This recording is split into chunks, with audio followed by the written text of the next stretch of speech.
Hello everyone, my name is Alicia Jade and welcome back to the Get Me Off podcast.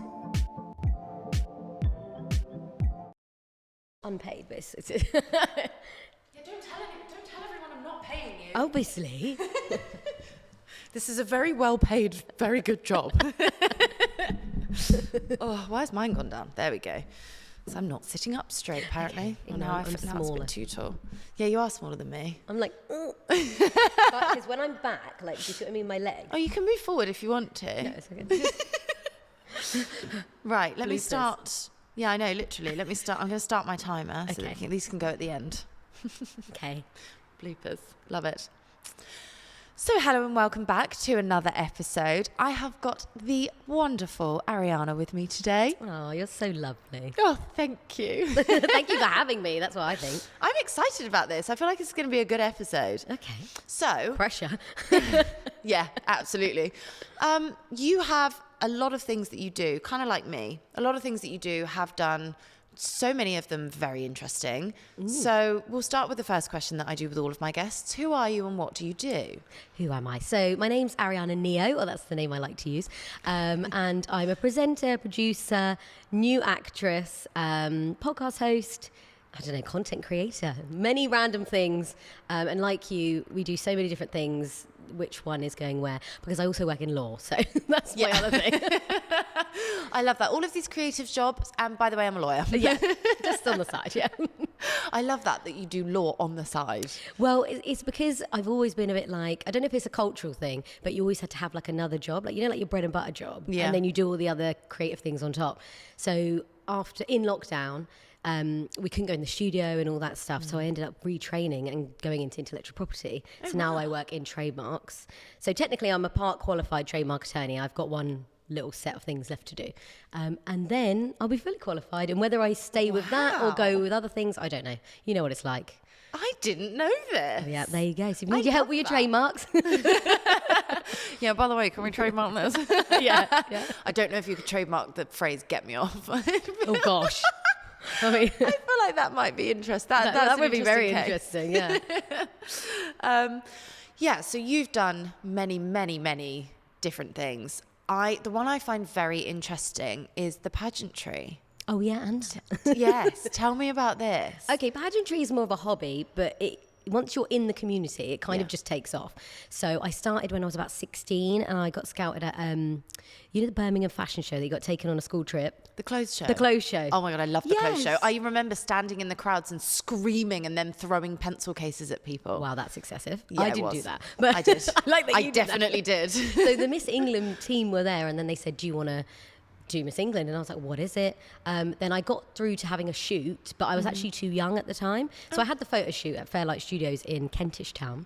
And then they were like my first ever images, which some of them were in underwear. So my parents were a bit like, what are you doing? But I still like those images to today.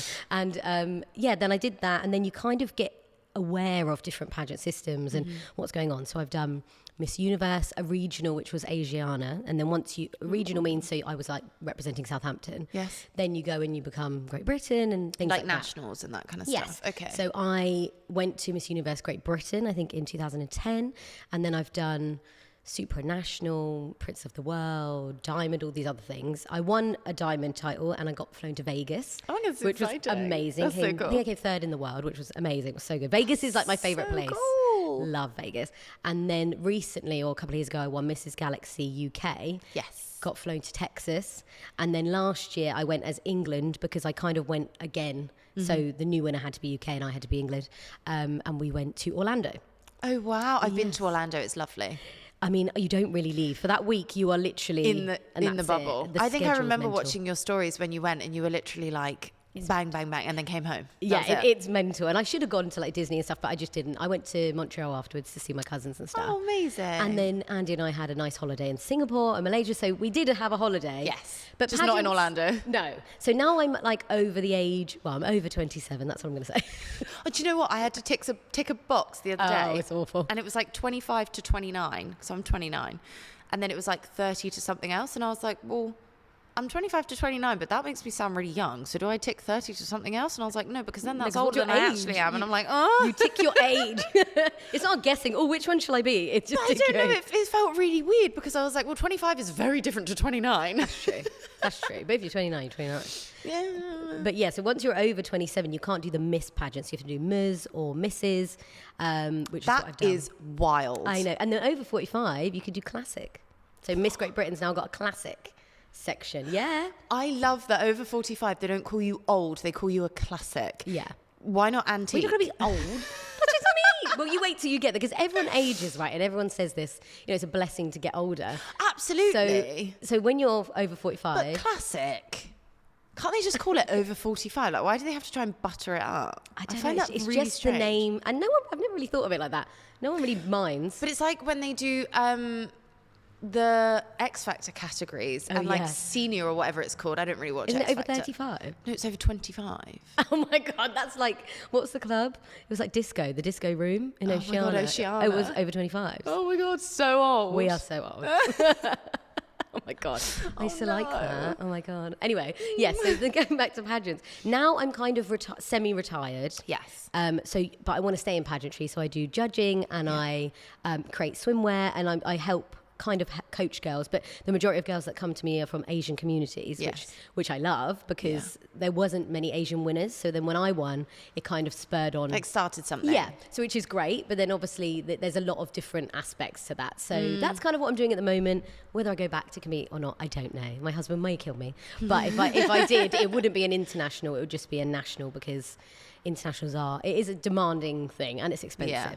It's not cheap. I did a solo episode where I talked about like having a hobby as an adult and how when you're younger, hobbies are something that are more open to you because you don't have as many responsibilities.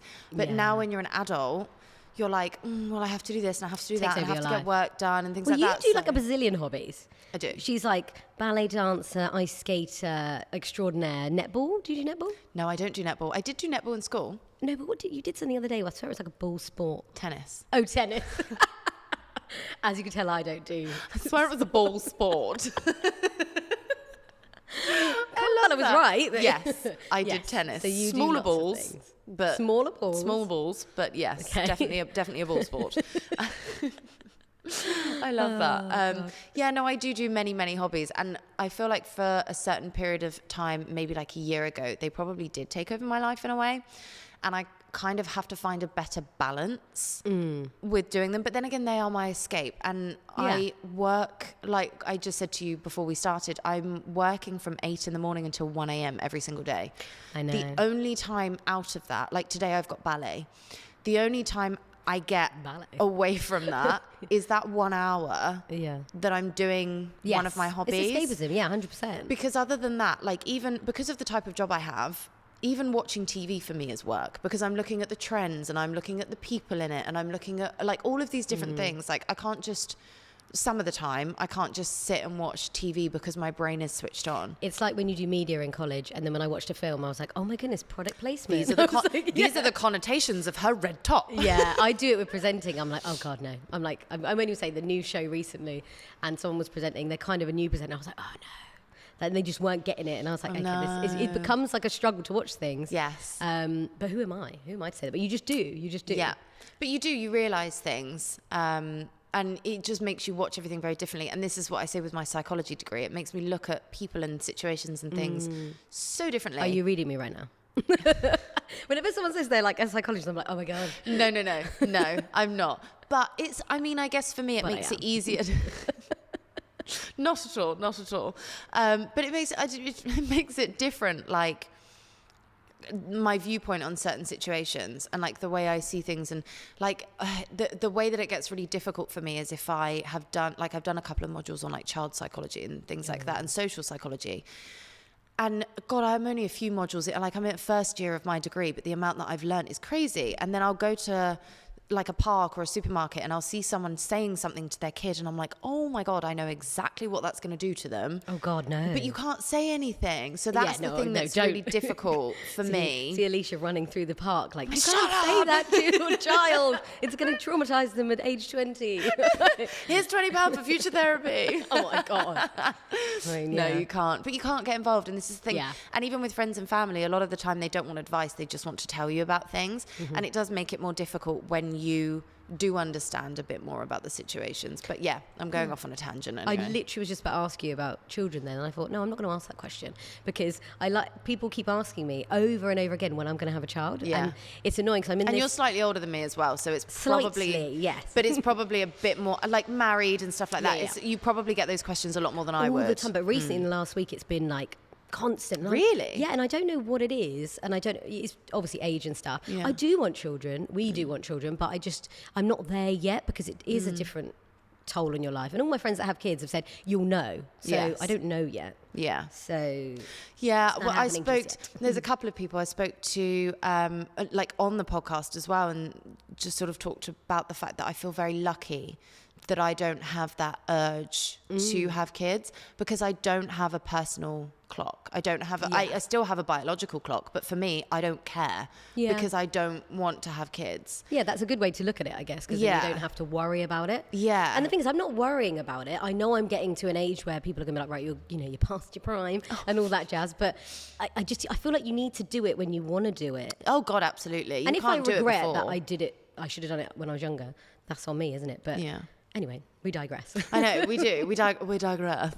I don't remember what my next question was. You were telling me about pageants. Yes. What else can we talk about? You've got your presenting. You've got all sorts. How did you get into it? Because it's such a coveted job, maybe, that you don't really see a career path to. Like many people get into things like presenting and stuff many different ways. So how did you get into it? So, yeah, because now, everyone in the radio industry will know is that you'll get a famous person and they just overtake everyone, which can really disrupt everyone below and like people trying to, it just happened recently in the local station here at BBC, everyone getting redundant basically. So it's quite sad. I got involved in it because I started Unity 101, community radio. My mum started it with Kelly years and years ago, and I wanted to do it. So they train you, and so you could do it in like a student radio place or a community station. You get trained. Cute. And then you just do shows. You get more comfortable. And then what it is, though, I will tell everyone this: it's literally you're constantly banging on the door to someone. Yeah. I'm that annoying person. I'm like, hello, can I send you this? People don't necessarily, well, you do make demos and stuff now still, but there's still people that find you on social media, or that's more prevalent. That's such a big thing now. Isn't it? It's completely different. That's how I got into it. And then I got BBC Solent, and then now I'm at Asian Network Radio 1 and One Extra. It's like the same floor. It's amazing. So it's amazing. It's just, sometimes you get there, you're like, oh, that's not what I thought it was going to be. Yes. Whether it's better or worse. Some things are a lot better. Yeah. And some things I'm like, oh, I didn't know it was wet. I didn't know it went like that. So, and from the outside in, things can look different. Well, this is something that I found when I was going to go on Love Island. I say that with caution. Well, you technically did. I know I did, but I don't necessarily talk about it very much anymore. But when I was going on that, I had someone from the TV industry who I'm sure you'll know. I won't name them because private conversations. But they were saying about how it's never as it seems. And like on the producing side and things like that, it's very different to how it looks from somebody watching TV. Yeah. And they kind of warned me almost in a way to kind of watch out for situations that producers and execs and things might put you in. Yes. That you then have to read why they're putting you in that situation and what they're trying to gain Which is so from that. difficult because how would you know? Because a lot of people, I was having this conversation with one of my agents recently and they were like, don't say yes to everything. And it's true because you want to say yes because you think the more stuff you do, the one thing will land, right? Yes. But actually you can be pigeonholed in something. Like for example, and this is no anything on anyone that does do this, but like casino presenting, for example. You can do that, but you can get stuck in that then. And then you're always looked as like a casino presenter or that kind of online kind of presenter. But normally you just say yes because you're like, oh, it's an opportunity to be on TV or it's knowing what the right thing is. And it's very hard to know. Yes. But it's about knowing yourself and knowing your brand, I think. Well, I think I was very young when I did Love Island. I was 22. Oh, yeah. It's quite young. I mean, it's not necessarily that young for that show. I'm sure they've had younger, Yeah. but for me, that was quite young. And I don't necessarily think, I saw it as a business opportunity and I knew what I wanted to get out of it, but I didn't. Which is good because a lot of 22-year-olds probably wouldn't. Exactly. And I think it was the wrong show for me. The reason I didn't do well is because it was the wrong it didn't fit with my personality, let alone me and myself as a brand. Yeah. Like, it didn't fit with any of that. Like, if I'm being realistic, the things that I would want to present is like documentary style, which I have done one. It's on YouTube. I did it as part of a student project. Not me as a student, them as students, and I was the presenter.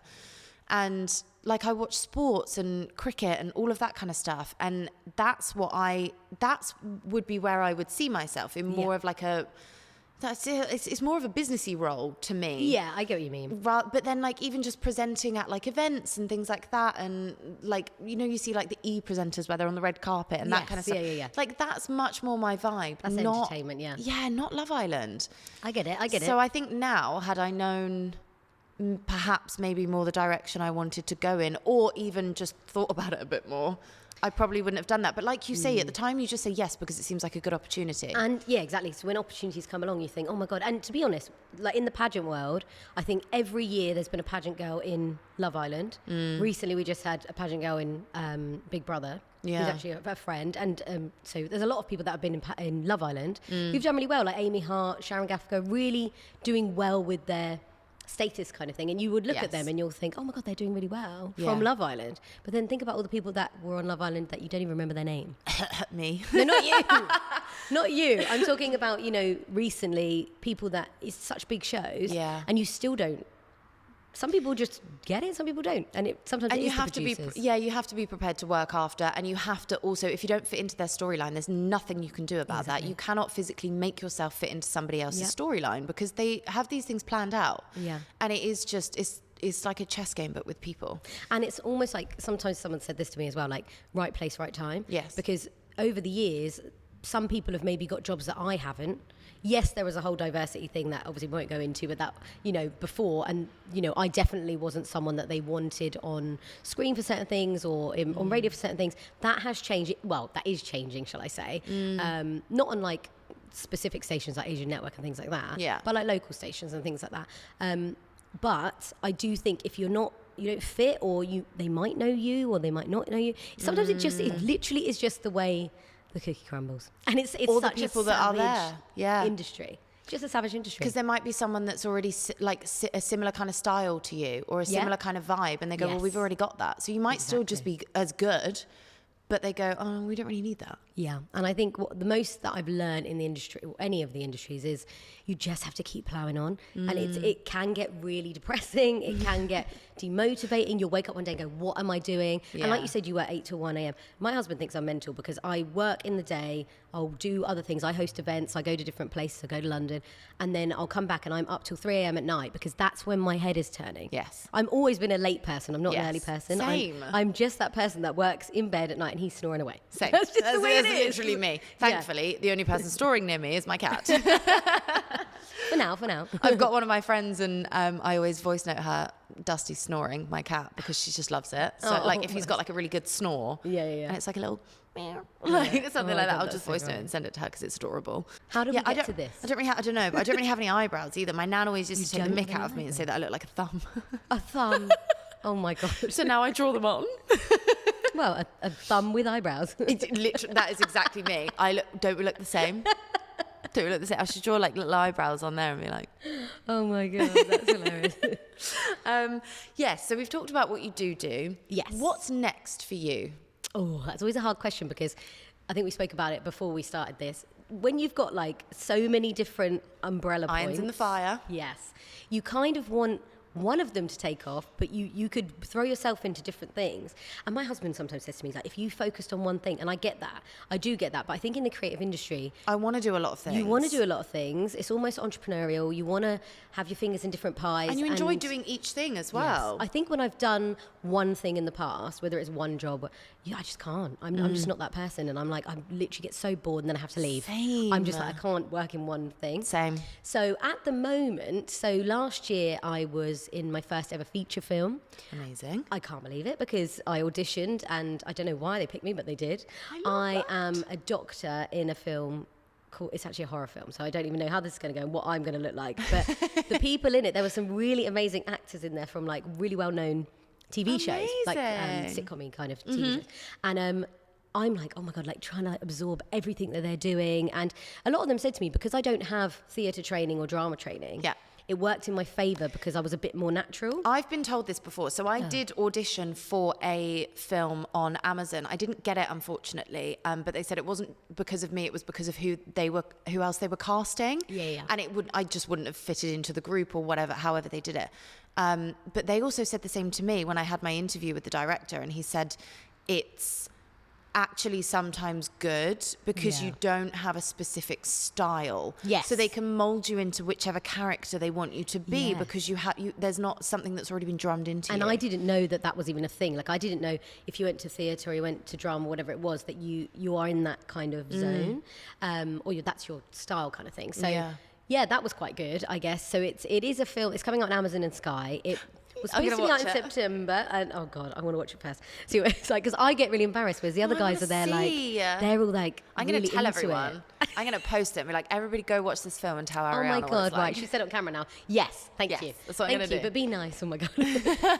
So I play a doctor, Dr. Cara Ligari, a Pakistani doctor actually, and I have some racial issue with a guy that's in it. It's a really interesting film, and I loved creating it and loved making it. With all the cast. It was so amazing, but I haven't seen the whole thing because they did film bits before and bits after. So the bit that I'm in the middle, I don't know the whole thing. So it's going to be really, really interesting. Oh, I see. So I've kind of gone into the acting realm now. That's so exciting. Doing like self-tapes, doing a lot of auditions. I have an agent for acting, which is mental. That's amazing. I know, it's amazing, but it's almost scary for me because I'm really out of my comfort zone. Doing that film was so much fun. I loved it. But even at the time, sometimes I knew it was my scene. I remember getting the script, and the script was obviously so big. Yeah. And I was like, how am I supposed to remember all these lines? You don't remember all of them. You Well, remember yours. Well, I didn't know that. And then it's like, you do your scene, so you remember that bit. You do that a few times. So actually, it's a lot better than I thought it was going to be. Yeah. So I felt... there's that fly. Oh, no, that's a moth. Oh, my God. Oh, my Lord. Oh, no, I don't mind moths. It's coming but that's this fine. way. Go to the light. I don't know where the fly went. Go into the light. Oh, no, he's coming back towards you. He likes you. Oh, okay. I don't mind moths. Go to be fair. into the light. This Follow plant, the I light. can't. It's just like the best plant. I know, I've it's seen. stunning. I just completely interrupted you. Because Sorry, there was no. a mirth. So that's kind of what I'm going into. We will see what comes from that. I'm doing some nice acting classes down here with someone that I know called Verona. She's amazing as well. But I need to learn as well. I think what is good is I have that no inhibition kind of thing. So I'll try something. But when it comes to like scream, oh my God, I had to scream in the film and stuff. I didn't even think I could scream. But now like, I can still scream. It's safety. It's so good. Help me. So that will hopefully come out. We'll see what's going on with that. And then I've done I've been on a property show which is coming out next year. This I'm excited about because I love property. I love anything property. like that. Like I love watching who is it? Phil and... Grant? No. Phil and Kirsty. Oh, right, okay. That's Phil like and homemade. Kirsty. Yeah, I get what you mean. Yeah, do when the they do homemade that stuff. kind of stuff. Yes, so I didn't realise when the casting lady called me, I didn't realise how much property industry expertise I kind of have. Yes, I was an estate agent back in the day. No one judged me. And also, my dad's had properties. I've worked in them since I was quite young. Yeah. Like doing houses up and knowing different things. My husband works in like the mortgage side. So like, obviously you listen and you know things like that. But talking to the lady, she was like, oh my God, you actually know enough or more than enough. So going into that, property is kind of, maybe property presenting is kind of the way I'm going because that's kind of my brand, if that makes sense. So we'll go with that and we'll see what happens. But yeah, next year, Channel 4, and I'll let everyone know, obviously, when that's coming I love out. it. Yeah, so I can binge watch you. Well, no, not binge watch, but like, yeah, you if you want to. Just little things for the moment, and we'll see what comes from that. So that's kind of what's upcoming. And also I need to take a couple more exams for Law. my trademarks. Yes. And once I've done that, I'll be fully qualified. And then, as everyone asked me about children, it would be after that, because I feel like I need all these things to be in a line. And then I feel like I'm ready and I could bring it a little human. A little human. Oh. They're cute until they get to the age of maybe like 5. Oh, no, I'm saying, because I'd be terrified. Yeah, I know. I'm sure new mums must be, I don't even know, they need medals. There's, that meme that's going around with the dog where it's like the Springer Spaniel. No, that one, like the brown dog. Oh, it's hilarious. And it was like, what was it? Like me and my partner looking at each other after the hospital just let us go with a small human. Yeah, it's yeah. Like And I'm a dog mum, and my child, which is a dog, she's Pomeranian. She literally is like a baby. So I don't even want to disturb her zen right now, because she'll be like, who's this thing and what is it? Oh, I know. Cat mum, dog mum. Cat mum, dog mum. Absolutely. Yeah. Hopefully soon to be dog mum again. Yay. Me. I know. Well, thank you very much for joining me. I feel like we have literally talked each other's ears off for this entire episode. Thank you so much for having me, honestly. Wishing you all the best with this fabulous podcast. Thank you so I'm much. so glad I get to be a part of it so early on. And Yes. yeah, it's going to be And fabulous. we'll have to get you back on after all of these amazing experiences, and you can talk about what happened and tell us all about the behind the scenes. I would love to. You got the inside info. Yes, I would love to. Thank you so much. Amazing. So where can people find you on social media? Social media, I'm Aryana Presenter on Instagram. I'm Aryana Neo on everything else. That's just the way it is. I do have a website, which is Aryana the way Neo. it is. AryanaNeo.com, and you can email me, contact me, DM me. I'm happy to chat if you want to chat. I love it. Well, thank you so much for joining me. Thank you. I hope you guys all enjoyed this episode. I've really enjoyed this conversation. Good. And I'm looking forward to seeing you soon. And I will see everybody else in the next episode. Now let's go get a drink. Yes.